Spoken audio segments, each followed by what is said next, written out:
ময়মনসিংহের গফরগাঁও উপজেলার রসুলপুরের পাড়া সান্দেআইন গ্রামে এক ব্যক্তি তার স্ত্রী কর্তৃক দোকানের মালামাল জিম্মি করে রাখার অভিযোগ করেছেন।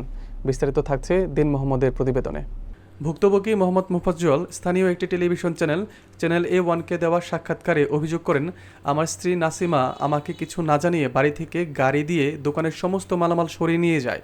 তিনি জানান, শ্বশুরের দেওয়া একটি দোকান ভাড়া নিয়ে তিনি ব্যবসা করতেন, কিন্তু সেই দোকানেও স্ত্রী নাসিমা তালা ঝুলিয়ে দেন। ফলে ব্যবসা পরিচালনা করা সম্ভব হচ্ছে না। দোকানে থাকা কয়েক লক্ষ টাকার মালামাল নষ্ট হওয়ার আশঙ্কা প্রকাশ করেছেন মুফাজ্জল।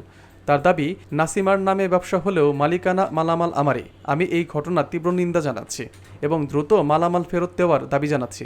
এ বিষয়ে রসুলপুর বাজার কমিটির সভাপতি এবং এলাকার সাধারণ জনগণের সাথে কথা বলে জানা গেছে, মুফাজ্জল বিষয়টি নিয়ে থানায় একটি সাধারণ ডায়েরি জিডি করেছেন।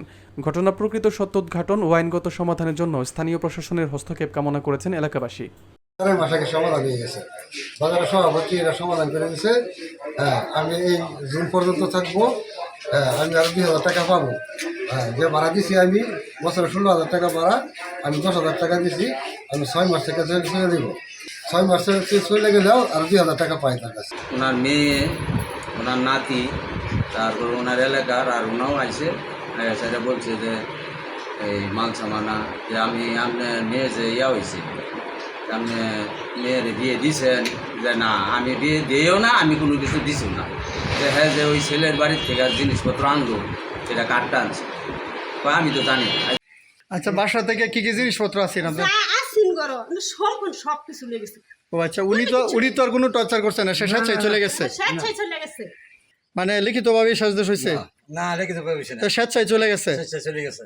ও আচ্ছা, ঠিক আছে। তাহলে আপনি বিষয়টা আপনার এলাকার সবাই জানে? হ্যাঁ, জানে।